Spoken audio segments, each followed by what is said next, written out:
Hello YouTube, welcome to a brand new video. My name is Prince Meyson. It's been a while since I did a full retouching video, and that's exactly what we're going to do today. Today we're going to be retouching this image of the beautiful Tochi, and I'll put a link to our Instagram in the description below, so definitely check her out.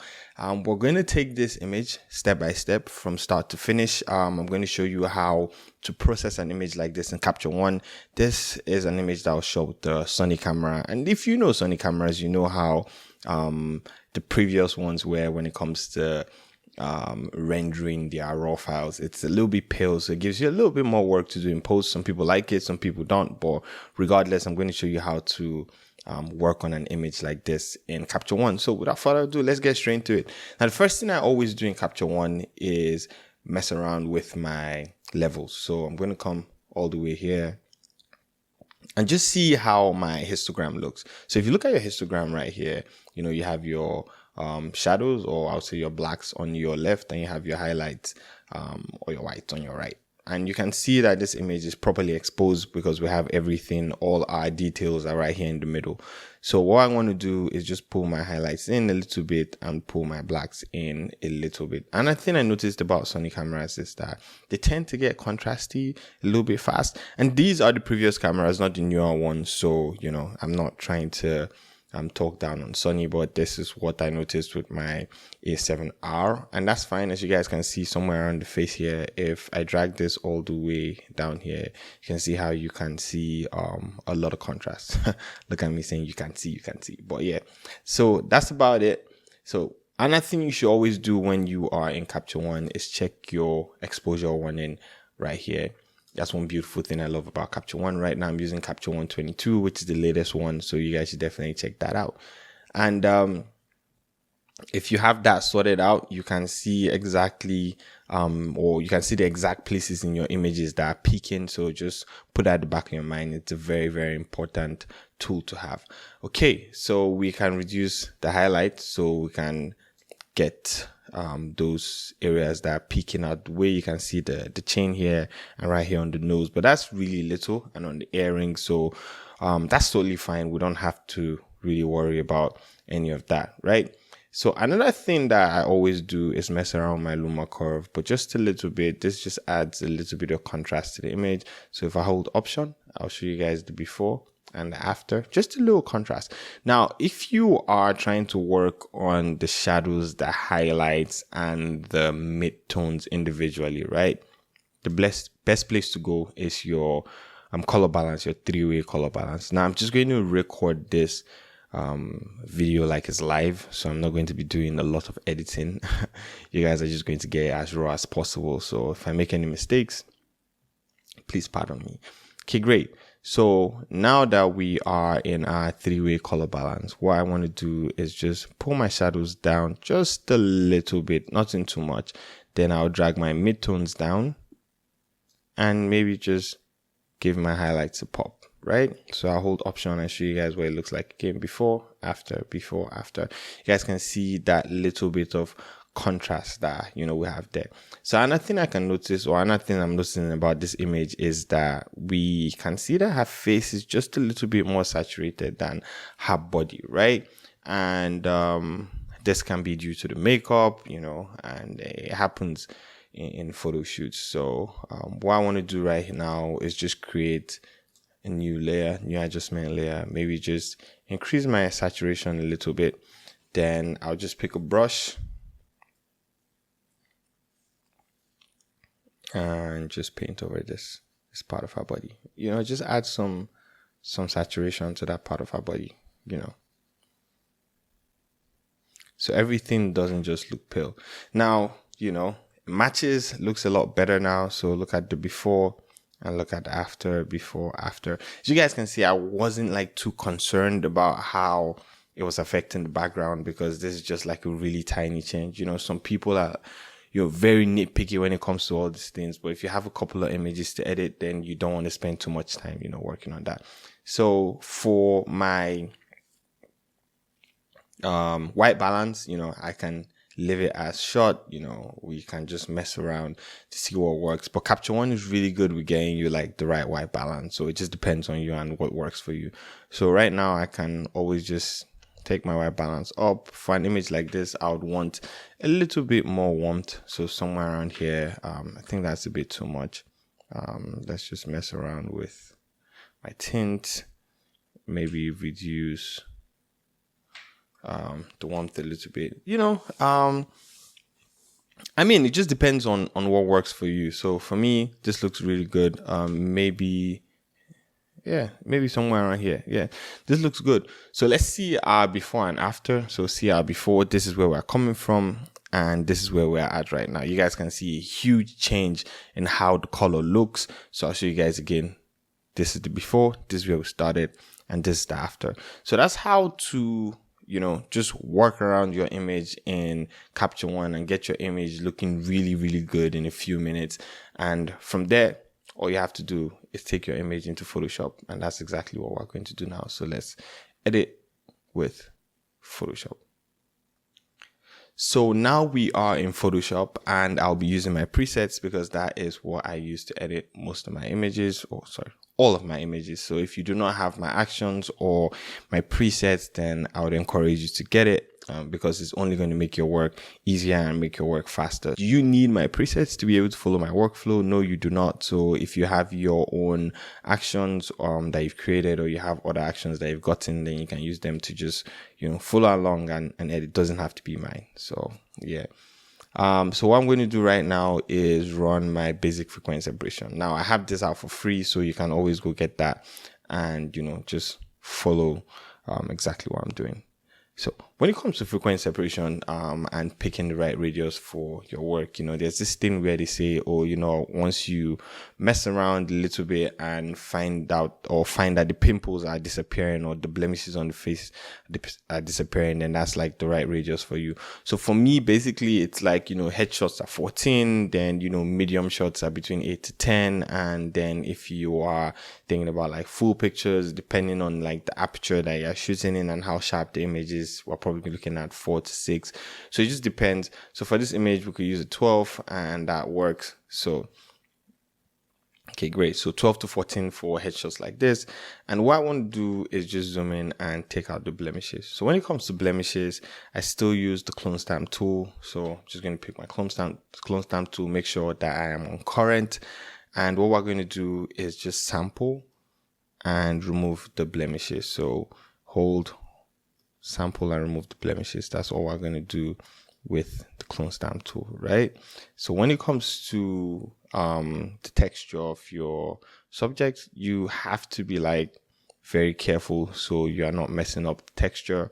So just work on the areas that you need to work on and then leave that. Now Tochi has this card as here, and I think I'm just going to be working around it, and I'm just going to leave it because, it's a part of her and it's who she is. So I'm just going to leave that there and just work around that. Okay, great. So what I'm doing right now is just evening out the skin texture to make sure that everything looks really good and everything looks alike. So we're going to work around her face and take all this out. Now, bear in mind, when I do videos for YouTube, I tend to rush them so they do not take too much time.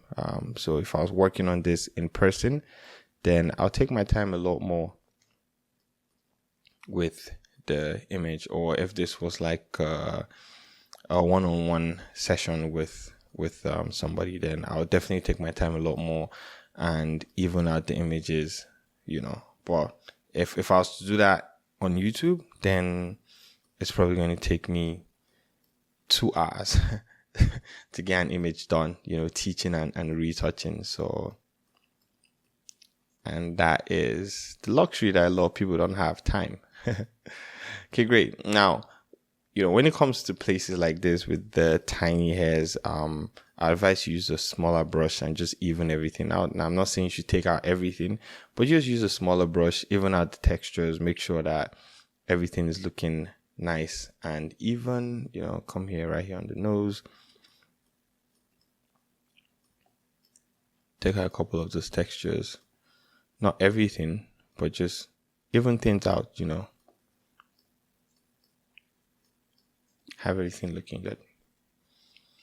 Okay, great. So let's see our before and our after, before and our after. So what we're going to do is go down to the body, and we are going to work around this. Make sure you pick a brush that is relative to the size of whatever you're trying to, take out. So don't be trying to take something this small out and use a brush this big, So I'm just going to pick a brush that is this small and just work our way around that. Okay, so at this point, I can say that I am pretty satisfied with the blemishes that I've taken out of our face. So the next thing I want to do is create my complete dodge and burn actions, including my invert check layer. So my invert check layer is one of the most important part of my retouching, because when it comes to dodge and burn, micro dodge and burn, sometimes you just can't see all the blemishes, or all the patches, or all the, what word would I use for that? You just can't see all the smudges, right? That is caused by light hitting the face at different angles. You just can't see everything with your bare eyes. And sometimes it's good to just take out all the colors, and then you can see everything the way you want to see it. So right now it's very dark. So all I have to do is go into my levels, and I can drag this and see, all the smudges, and I can see how uneven, like the light on her face is. And the whole idea with retouching is just to even out the lighting, how light hits the face, just even out everything. So that's what I'm going to do right now with my micro dodge and burn. So what I'm going to do is pick a brush, a soft brush. Make sure that your hardness is on 0. And with micro dodge and burn, all you have to do is burn your, let me just take off my invert check layer and show you guys. All you have to do is burn your highlights and dodge your shadows. That's how it works, right? But when you invert it, now you have to burn the dark places, which are your shadows, and, dodge the white places, which they just look like a highlight. So it's almost like the reverse. But if you actually look at it, anywhere that is light like this, anywhere that is dark, when it's inverted, it becomes light. Anywhere that is light, when it's inverted, it becomes dark. So even though I am burning, these places that are dark, I am actually burning my highlights. I hope that makes sense. Okay, great. So right now I'm going to start with my dodge and just work my way through this image. So what I'm going to do is just show you like a quick example of how this is going to change this image within a few minutes of just dodging and burning, right? Just take out any of those smudges, and before you know, the image is looking like really good. Now, if frequency separation is your thing, then, by all means stick to that. It's not everybody that would have the time to actually dodge and burn, and that's totally fine. But for me, I absolutely love dodge and burn. Gives my image this retouch but natural look, very natural look. Okay, great. So we are going to work on this. So typically I switch between my dodge and my burn. So if I feel like, I've dodged a lot and I need to burn, then I'll go up, burn the areas that I need to burn. And if I need to dodge, go back down and just dodge the areas around there. So what I do is that I work on like an area at a time. So when I'm done with this, the next thing I'll do is probably move down to this place, and then I'll move here and then move to the top of the head. So I'm just going to fast forward this part, and what I'm going to do is get into my dodging and burning, and I'll be back to show you guys my end result. So let's go. Okay guys, so I'm back, and I just wanted to show you the progress that I've made on my dodge and burn, and it's probably taking me about 10 minutes to do this. But let me just show you quickly how far I've come, right? So this is our before, and this is where we're at right now. So I'm just going to zoom out and show you guys this before, and this where we're at right now. So I stopped recording to do this, and I just realized that, it might still be confusing to a few of you guys. So just quickly wanted to come up here and show you guys how it works. So right now, soft white brush. And what I'm just going to do is paint over my layer mask right here, and just, So what I'm just doing is I am burning anywhere that we have highlights. But since highlights appear as blacks, right here on my inverted check layer, what I'm just going to do is just burn anywhere that is black that I think should not be black, right? And then I'll come and, dodge anywhere that is light. So anywhere that literally just stands out more than it should, in the image, or anywhere that I see that the transition between highlights and shadows are, a little bit messed up, or they don't look that smooth. See, just made a mistake there. So I'm just going to take that out. Or anywhere I see that the transition between the highlights and the shadows are not good. Remember, what I'm just trying to do is make sure that we have really nice and seamless transitions all over, the face, right? So right now I'm going to do is just reduce this and see how this whole thing looks. And I mean, it does not look bad. So let's see where we are coming from. This are before, and this is where we're at right now. This are before, and this is where we're at right now. So I think we've gotten a couple of those transitions, looking as good as possible. I can see some tiny ones here. Then right here, I can just, dodge these places. Now, I mean, if I was really retouching this image for, a client, or for probably like my Instagram, and it's one of the images that I'm really concentrating on, then I would take a lot more time to blend the textures and make sure everything looks really good. But I mean, this still looks great, even though it's just for a YouTube tutorial. This still looks really good. Like I said, when it comes to YouTube tutorials, I'm not trying to waste time and make videos of 2 hours, that will be left for the courses. But on YouTube, people are just trying to get information as quick as possible, maybe to retouch a project, and that's what I'm here to do. Okay, great. So let's see our before and after again with our dodge and burn. So this is our before, and this is our after, before, after. As you guys can see, we've done a pretty decent job. Now, the amazing thing about dodge and burn, or working, I would say non-destructively in Photoshop, is that if you feel like it's too much, you can always just, pull back a little bit and see what your before and after looks like. Or you can go all the way and, just whatever works for you. At the end of the day, everybody's different. Our creativity is different. So it's just whatever works for you. So what we're going to do is go down to the body and see, what we can do here. So same thing, micro dodge and burn, soft white brush, and we can just even all these things out.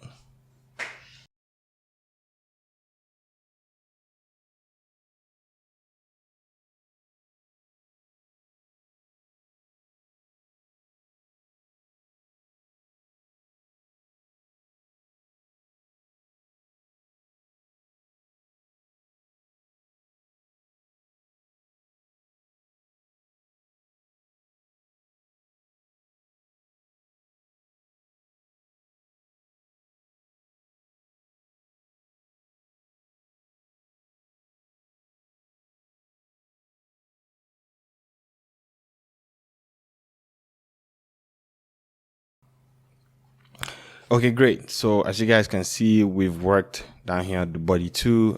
This probably took us about 5 minutes to do, and this are before and our after. So before, after,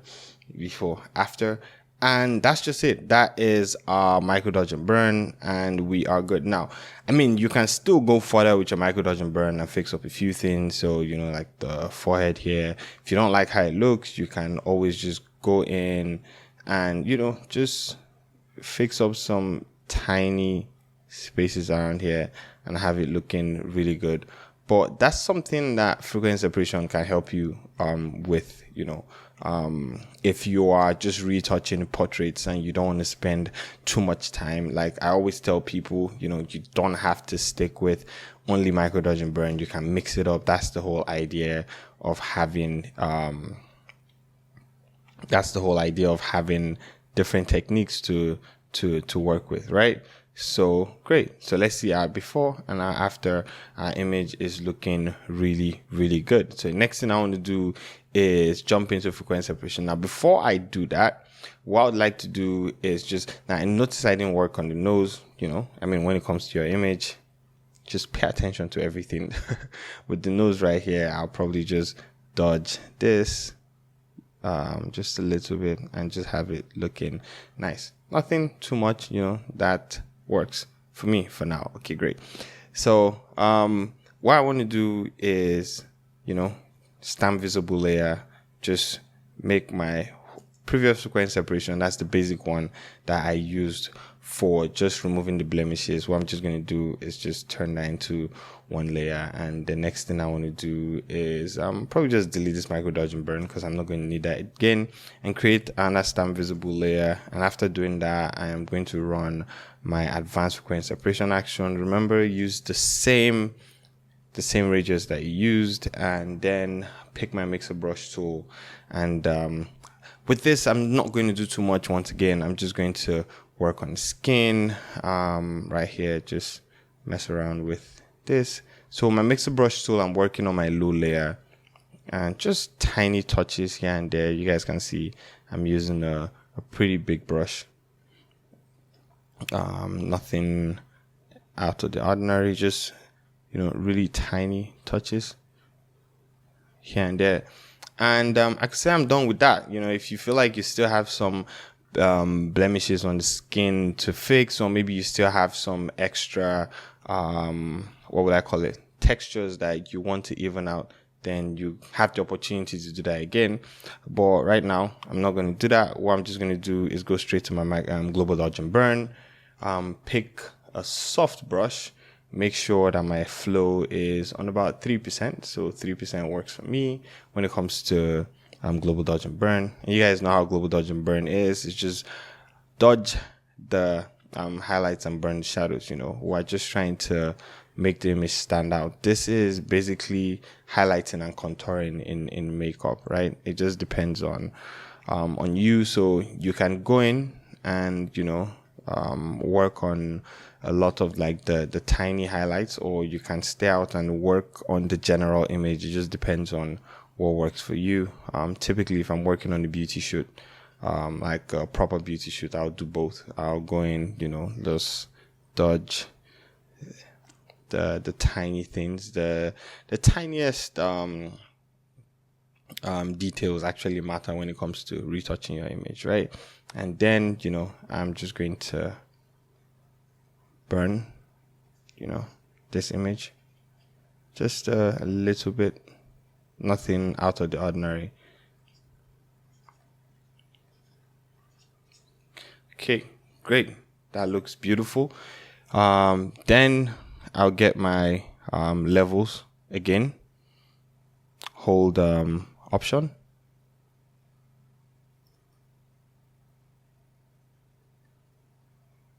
make sure that I'm not doing too much with that. And yeah, I mean, this image looks really, really good at this point. The next thing I want to do is probably just color grade this image using one of my skin tone lots. I mean, if you don't have my skin tone lots at this point, you should definitely check them out. So I'm just going to look for something that works for me. 4 works. 6 looks beautiful. I've always used 6, but I have more than one. So pack out there, so you can see my signature skin tone lots, or you can use my natural skin tone lots. It just depends on what works for you. Shameless plug, by the way. So like I said, just depends on what works for you, and anything can work at the end of the day. So I can just use this particular one, even though it looks a little bit cool. Maybe throw my rich tones there, and look, this is a look. This is definitely a beautiful look. Looks great. So but what I'm going to do is use my signature skin tone lot. That's what I'm going to use.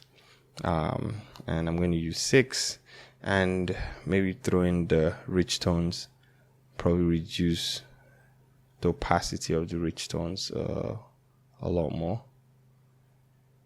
Okay, great. We are looking really, really good. There's one thing I can see, right? I have some tiny patches here on the image. You can just go down to your frequency separation, pick your lasso tool, just draw around your subject, and hopefully this cleans those out. Then Command J, and what we're going to do is go to our filter, blur, Gaussian blur, and just take that all the way to over 100. As you can see, it's taking those patches out. But another thing we'll do is we'll create a layer mask. Yes, our brush. Then we are going to increase the size of our brush to 100%, and increase the size of our brush to 100%. Okay, great. And now that we've done that, what we are going to do is just make sure that the spill is not touching our subject. We're just going to clean around our subject. So another thing you can do is just go into your low layer with your mixer brush tool and just clean the makeup that is here on your subject's scarf. You know, that's something you can do if you want to. But we're not going to do that right now. Okay, great. So this is where our image is at right now. For my color grade, what I always do sometimes is just create a stamp visible layer before my color grade. And that way, what I can do is go into my liquify and then just, you know, if I want to work around anything, then I could just do whatever I want to do in here. Maybe, you know, reduce the face width, reduce the jawline a little bit depending on the lens that I've used, and then you can add your color grade to it. And one other thing, maybe to make this image stand out, what we can do is just add a little vignette to it, you know. Add a little vignette to it. Soft light, overlay. No, just add a little normal vignette to it. Reduce the opacity a little bit. Create a stamp, not a stamp visible layer. Create a layer mask. Pick my brush and paint over my subject so that she stands out. Black brush and just paint over her so that she stands out. Okay, great. Yeah. This is where we're at with this image. Absolutely love this image. We can always reduce the color of the background, not the color, the brightness of the background, but it matches her skin, so you'd have to, you know, select her. Let's see if we can do that. Just go to select subject, select our subject, you know, the way it is, and Command J, you know, duplicate. Come down here, and what I can do is just maybe my levels, you know, somewhere on something like this, and hue saturation, hold option, and clip that layer down there and reduce the saturation, and that way the background is darker. You can see the image stands out a little bit more, but I mean, I don't think I absolutely love how that looks. We can always change the color of the background too, you know, when you've done that. Just pick a color that works for you, reduce the saturation all the way down, and see, that's that background color. But yeah, so anyways, guys, this is how to get your image from where it was to where it is right now. And I think I can just do is take this out and just reduce the saturation of the background. So I'm going to take this all the way back to where it was, which was 0. So take it back to 0. And then we just reduce the saturation of the background just a tiny bit. Just a tiny bit, maybe -16. Okay, great. So that's how this image looks. So let's see where we started from. This is where we started from, and this is where we are at right now. So let's zoom in so we can see her skin. This is where we started from, and this is where we're at right now. So very simple, easy way to get your images to look really great. So anyways, if you enjoyed today's video, give this video a thumbs up, subscribe to my channel, and if you want to use any of the presets that I use, like my actions, or if you want to use my skin tone LUTs, then the links are in the description below, so definitely check that out. You gain that stuff is supporting this channel. And like I said, you can do all this without needing any of those. You can have free frequency separation actions out there, so you can go download that. You can create your dodge and burn layers yourself. You can literally create your actions yourself. And when it comes to color grading, I have a ton of color grading videos out there for skin tones that you can watch and use to, color grade your skin tones. Anyways, thank you so much for watching today's video. I'll see you guys in the next one. Have an amazing day, guys. Peace out.